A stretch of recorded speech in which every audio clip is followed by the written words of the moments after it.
Seja bem-vindo ao Vozes do Reddit. Hoje temos o relato que meu pai tinha um caso. Descobri que meu pai estava envolvido em um relacionamento extraconjugal há 2 anos, no dia em que ele faleceu vítima de câncer de pulmão. Nas 24 horas anteriores à sua morte, ele estava internado na emergência e, em seguida, na UTI. Infelizmente, devido às restrições do hospital relacionadas à Covid-19, minha mãe, minha irmã e eu não pudemos ficar ao seu lado. Tentamos entrar em contato com ele durante todo o dia, enviando mensagens de texto e fazendo ligações, mas não recebemos resposta.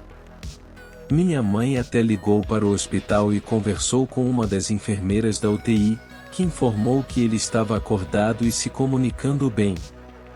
No entanto, ele faleceu subitamente às 3h30 da manhã do dia seguinte. Finalmente, fomos autorizados a estar ao lado de sua cama, mas, neste momento, ele já não estava consciente. Assim, nos despedimos dele e ele se foi. Mais tarde naquela manhã, enquanto minha mãe estava dormindo, comecei a ligar para serviços funerários para agendar a retirada do corpo no hospital. Também comecei a examinar suas coisas que haviam sido devolvidas pelo hospital. Seu telefone estava lá e eu desejava ler todas as nossas mensagens, buscando algum conforto nas palavras que trocamos pela última vez. Ao abrir o telefone, percebi que nenhuma das nossas mensagens, nem as minhas, nem as da minha mãe e irmã, havia sido lida. Isso me pareceu estranho, mas imaginei que ele estivesse passando por tanto sofrimento que não teve forças para fazê-lo. Comecei a explorar os aplicativos em seu telefone e encontrei um aplicativo de mensagens que eu vagamente conhecia. Não me recordo do nome, mas ele funcionava de maneira semelhante ao WhatsApp. Ao abri-lo, vi um único contato com um nome feminino. Comecei a ler a conversa e percebi que meu pai havia estado conversando com essa mulher a cada hora nas últimas 24 horas. Ele a chamava de "Ó Princesa" e dizia que a amava, enquanto ela expressava medo e preocupação por ele estar na emergência, entre outras coisas. Voltei nas mensagens o suficiente para entender que havia algo emocional acontecendo entre eles, no mínimo. Minha dor foi completamente dominada por uma mistura de tristeza e raiva. Uma semana depois, encontrei a garota e conversei com ela. Descobri que ela tinha 19 anos, sendo que tinha apenas 17 quando se conheceram. Meu pai era o motorista do ônibus escolar dela. Ela me contou que eles estavam namorando há quase 2 anos. Meu pai tinha 66 anos quando faleceu e estava envolvido com alguém mais jovem do que seus próprios netos. Ele escolheu passar seus últimos momentos e dizer seus últimos adeus a essa pessoa. Espero que isso tenha feito feliz, mas certamente é um segredo terrível que terei que carregar pelo resto da minha vida. Esse segredo sempre afetará meu relacionamento com meu pai. Em outra experiência, fui proibida de entrar em nossa casa após a morte do meu noivo. Ele faleceu de forma repentina em 2016, aos 35 anos, quando eu tinha 26.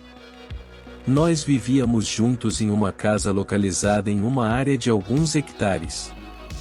Eu morava lá há alguns anos, e ele passou a maior parte de sua vida naquele lugar. A casa havia sido construída pelo avô do meu noivo, e quando seus avós morreram, ela foi deixada para seus 6 filhos, incluindo a mãe dele. Quando a mãe do meu noivo faleceu, sua parte foi herdada por ele e seus 2 irmãos. Portanto, ele era um dos proprietários da casa. Sua tia também vivia lá e sofria de vários problemas mentais, que não vou mencionar, exceto para dizer que ela era uma acumuladora compulsiva. Como resultado, a casa estava em péssimo estado e, honestamente, não era adequada para moradia. Ela poderia ter sido até condenada. No entanto, estávamos passando por um período difícil, tentando conseguir um apartamento quando meu noivo faleceu. Como meu noivo e sua tia eram os únicos proprietários que residiam lá, sua tia proibiu minha entrada em nossa casa. Eles eram os responsáveis por pagar todos os impostos da propriedade, bem como pelas reformas necessárias. Eu também contribuí financeiramente depois de me mudar para lá.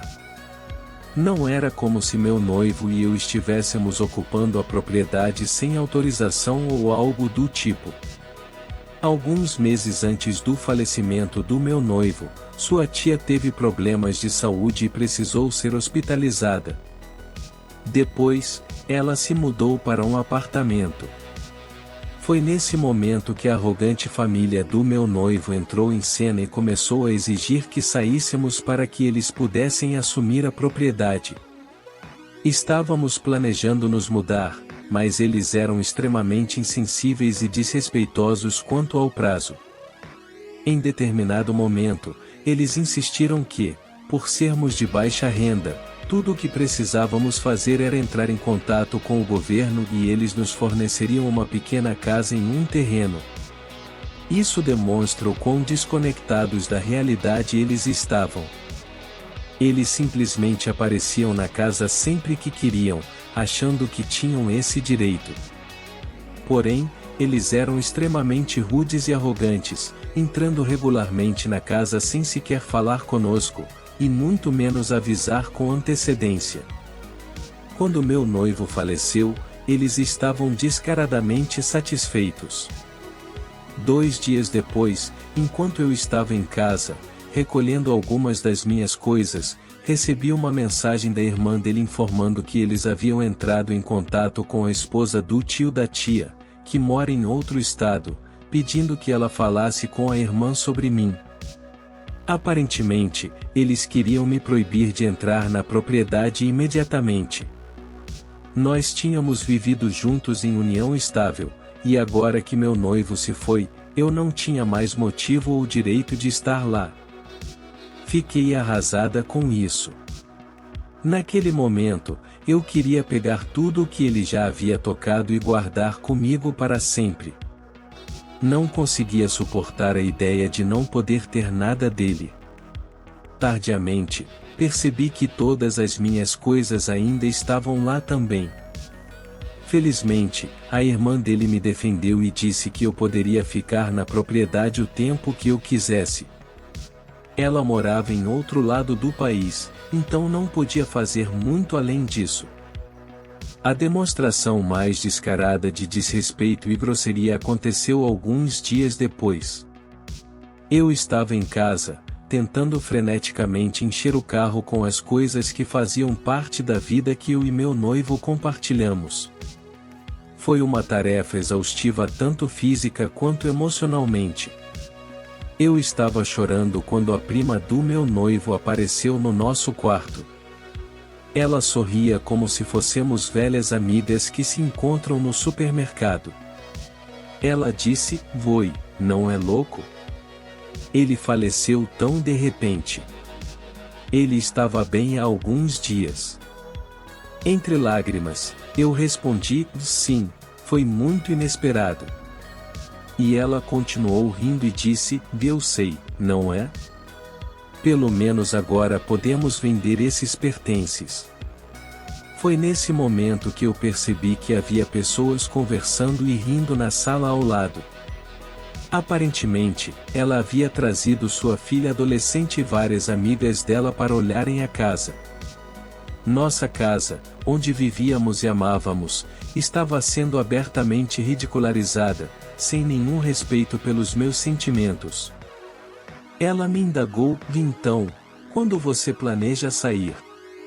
Eu respondi com incerteza: "E não tenho certeza. Gostaria de aproveitar ao máximo as coisas dele, e a irmã dele me pediu para pegar algumas coisas da mãe deles." Ela franziu o senho e soltou uma risadinha, dizendo: "Bem, acho que vou precisar falar com ela sobre isso." A mãe deles é a razão pela qual este lugar está tão bagunçado, sabe? Não entendo por que ela iria querer qualquer uma dessas bugigangas. É importante ressaltar que isso é totalmente falso, pois a casa estava em perfeitas condições até o falecimento da mãe do meu noivo e o agravamento da situação da tia, ao ponto dele não conseguir lidar com isso. Além disso, havia muitas lembranças e heranças que não eram de forma alguma lixo. Estou um tanto sobrecarregada com toda essa conversa e emocionalmente esgotada demais para lidar com isso. Então, simplesmente volto ao que estava fazendo naquela noite. A irmã da prima me enviou uma mensagem perguntando o que eu fiz com a caixa de cavalos de plástico da tia. Ela queria que eu os devolvesse imediatamente. Claro que eu não tinha pego, pois por que eu iria querer uma caixa de cavalos de plástico? Optei por não responder. Depois disso, eles se tornaram mais agressivos, acusando-me de ser uma ladra de cavalos de plástico. A tia, que era uma artista profissional, começou a descartar todos os seus desenhos e apropriar-se de algumas das figuras mais valiosas que ele possuía. No último dia em que estive lá, minha mãe me acompanhou depois de pegarmos o restante do que eu podia. Eu apenas queria dar uma última volta pela casa e me despedir do lugar onde passamos tanto tempo juntos, um lugar onde nunca mais estaria. Mas é claro que a família apareceu, e minha mãe tentou explicar calmamente que eu sairia em breve e não voltaria. Ela tentou apelar para o senso de humanidade deles, explicando como eu estava traumatizada com a morte dele e como eu só precisava disso para obter algum tipo de fechamento emocional. No entanto, outra tia dele interveio e começou a me repreender, dizendo que meu noivo estava no inferno e que eu também iria para lá. De alguma forma, minha mãe conseguiu manter a calma e se lembrou de que a irmã tinha me dito que eu poderia ficar lá. A tia respondeu ameaçando chamar a polícia para me remover à força. Saímos antes que a polícia chegasse, e agora essa é minha última memória do lugar onde conheci o homem mais incrível que já existiu e que me ensinou a amar. Peço desculpas se isso soa dramático, mas foi realmente uma experiência catártica escrever tudo isso. Se você chegou até aqui, sinceramente agradeço. No relato seguinte, Luísa está tentando me pressionar para vender meu Nintendo Switch por um preço muito baixo. Isso aconteceu recentemente. Minha mãe e minha avó tiveram que ir ao Walmart para fazer algumas compras. Como já estávamos cansados e eu não estava com vontade de entrar, decidi ficar no carro e jogar no meu Nintendo Switch. Pouco depois de entrar na loja, senti como se alguém estivesse me observando. Virei-me e vi uma mulher parada na janela. Isso me assustou, pois sou cego de um olho e não sabia que ela estava lá. A seguir está o que aconteceu. Perguntei, posso ajudar você? Luísa respondeu, isso aí é um Nintendo Switch? Eu respondi afirmativamente. Ela olhou para o meu Switch e depois para mim, e perguntou há quanto tempo eu tinha o aparelho. Expliquei que meu ex-noivo me deu logo após o lançamento, como um presente. Ela disse que seu filho queria um Switch para o Natal e ela não conseguia encontrá-lo em lugar nenhum. Antecipando a direção da conversa, tranquei a porta do carro enquanto falava, que pena, acho que a Amazon ainda tem disponível, caso você não consiga encontrar em uma loja. Quantos anos você tem? Perguntei. Essa pergunta foi um pouco estranha, mas respondi que tinha 24 anos.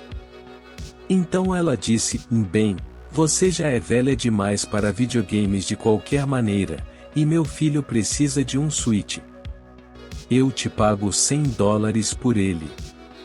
Desculpei-me e disse que não estava disposto a vendê-lo. Expliquei que não só jogo com frequência e coleciono videogames, mas também um Nintendo Switch custa cerca de $300, sem contar o jogo que estou jogando, que custou pelo menos mais $60. Eu não o venderia por apenas $100. Ela continuou insistindo que eu era velha demais para jogar esses jogos, e que seu filho precisava de um Switch. Ela não conseguia encontrar nenhum. Respondi que não há limite de idade para se divertir com videogames. Além disso, videogames são um desejo e um privilégio, não uma necessidade. Ela estava me deixando muito desconfortável e pedi educadamente para que me deixasse em paz. Ela ameaçou chamar a segurança e dizer que eu roubei dela. Apontei para a câmera de segurança atrás dela, mostrando que isso não era verdade e que eu nunca roubei. Além disso, posso apresentar todas as informações que comprovam a propriedade do meu Nintendo Switch. Você é apenas uma pessoa egoísta e mimada. Vou chamar a segurança e provar que o console é meu.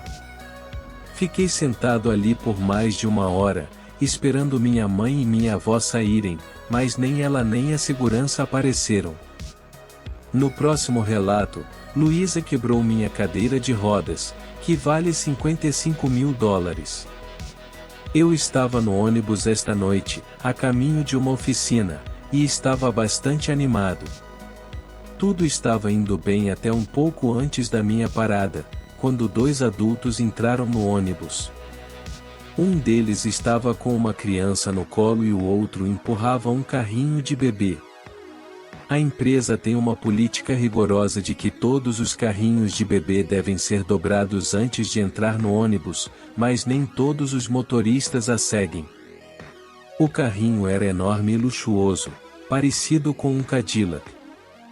A mãe entrou no ônibus com o carrinho desdobrado e, ao ver que a parte da frente estava ocupada por pessoas com deficiência, incluindo eu, ela decidiu avançar para o fundo. No entanto, o gigantesco carrinho não cabia no espaço disponível, e ela começou a empurrá-lo contra a minha cadeira de rodas para me fazer passar.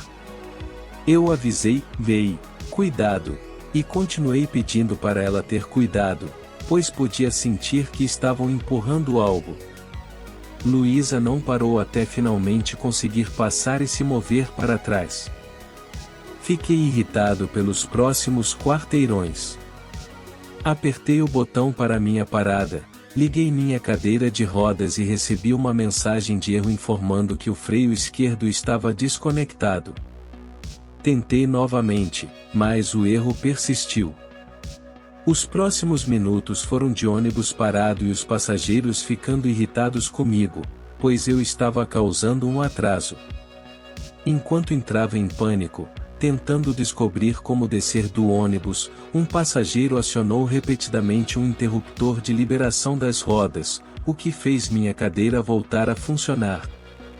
Consegui descer do ônibus e andar cerca de 5 metros antes de minha cadeira desligar subitamente. Liguei novamente, mas apareceu um erro de inibição do carregador, que é basicamente o erro que você recebe quando tenta se mover enquanto ainda está conectado à tomada. A próxima hora foi uma sequência de eventos que me deixaram sentado no chão, com as costas da minha cadeira abertas, enquanto eu examinava tudo, tentando entender o que diabos estava acontecendo. Cheguei até a ligar para a polícia, pois não sabia como conseguiria voltar para casa. A empresa responsável pelo conserto de cadeiras de rodas não oferecia serviço fora do horário comercial. No final, descobri que 2 coisas diferentes estavam desconectadas. Quando as consertei, minha cadeira voltou a funcionar perfeitamente. Um policial gentil me ajudou a colocar a tampa de volta na cadeira e, o mais importante, me ajudou a voltar para minha cadeira em segurança.